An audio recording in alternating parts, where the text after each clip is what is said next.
What's up, everybody? Thanks for checking out my video. I know it's been a minute since I posted, but I had to drop a video today with the big news going on in the NBA, the Jimmy Butler blockbuster trade with him getting dealt from Minnesota, finally getting traded from the Sixers, or to the Sixers, over from the Minnesota Timberwolves. Big news. If you're an NBA fan or maybe even a sports fan, you probably heard about all the drama going on the last few months with Jimmy wanting out and Minnesota refusing to trade him for some reason. But finally, they decide to go ahead with the trade, send him to Philadelphia. So I just wanted to do a real quick recap and look ahead on both sides of that trade. First of all, I have to say, I think it's a win-win. I think both sides benefit. I think I'll start on the Philly side.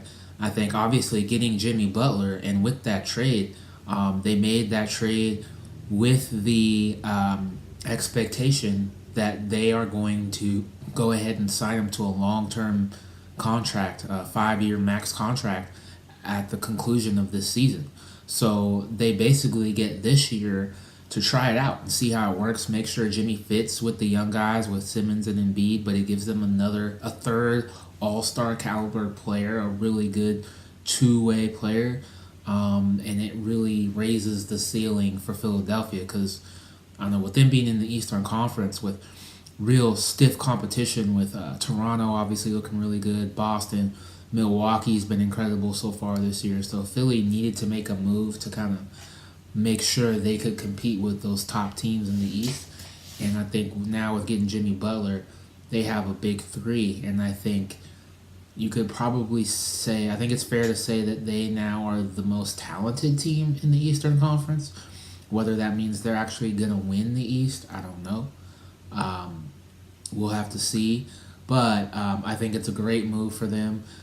Some concerns I do have is just with the floor spacing, because I think giving up Robert Covington and Dario Saric, those were probably their two best outside shooters other than J.J. Redick.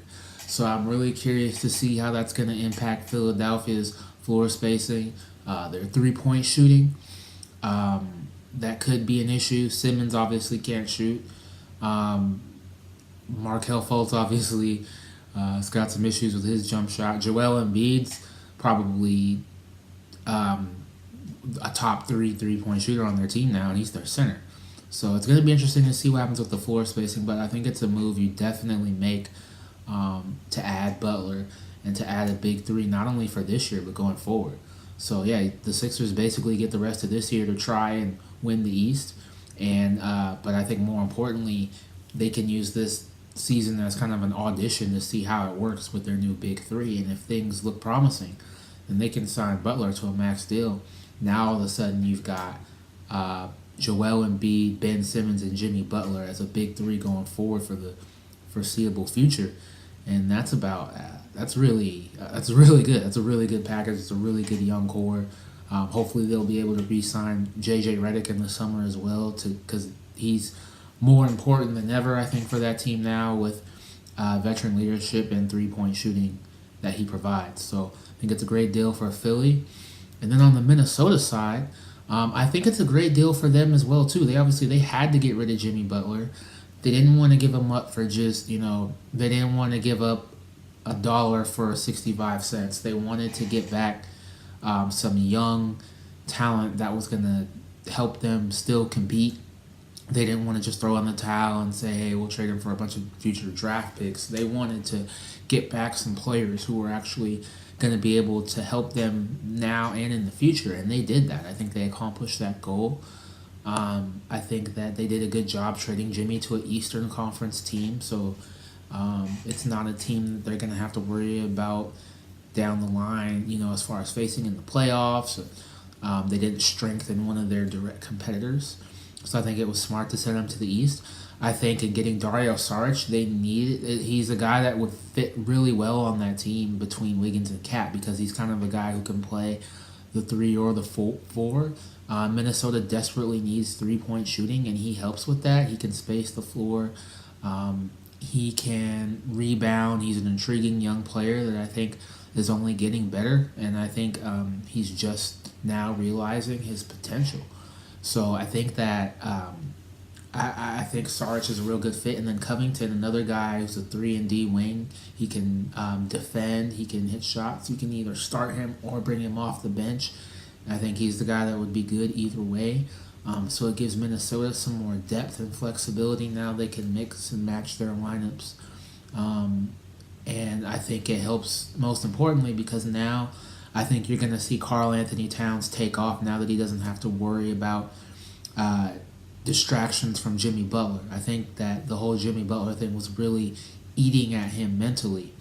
And now he's going to get an opportunity to know that it's his team. He doesn't have to worry about Jimmy. He doesn't have to worry about all the questions and distractions from the media, worrying about if Jimmy's going to blow up in practice again. He can just play. He can just go out and play basketball.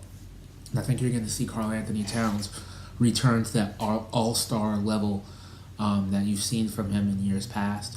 I think you're going to be able to see a weight lifted off his shoulders now that he doesn't have to worry about Jimmy Butler, and they've got some good young talent to go along with Butler and Wiggins. So I think it's a great trade for both teams. I think Philadelphia now, their ceiling has gone from just playoff team to now a team that could potentially, I think, make it to the NBA Finals. I think if everything works out, like I mentioned earlier, I think Philadelphia is probably the most talented team in the Eastern Conference now. Not necessarily the best team, but they're the most talented team. So I think they've got the potential to make a run at the NBA Finals. For Minnesota, I still think they're maybe a borderline playoff team at best this year, but moving forward, I think it's really good. I think that Saric is only going to get better. Covington is what he is, but he's a solid player, and he fits on that team nicely, and he fills a need on that team. And I think it actually makes the Timberwolves better long term. So they may not be a playoff team this year, but going forward, I think getting rid of the toxic nature that was in their locker room and replacing it with young guys who are just going to be ready to play, eager to help the team any way they can. I think it's a great move for both teams. So we'll see what happens going forward. Looking forward to posting some more videos. Sorry I haven't posted in a while, but definitely going to be bringing more content now that sports season is back up and running. I want to do some stuff reacting to some of the free agent moves and trade moves that are going to happen in baseball here pretty soon in the next few weeks. I think there's going to be some blockbuster stuff going on with that. I'm a huge baseball fan too, so I keep up with all the off-season activities in baseball. So I'll be having to post on that shortly as well. Plus other stuff going on in the sports world. So I really appreciate you guys checking out this video. It's fun. I love this time of year, and I'll be back soon. All right. Have a good one, guys.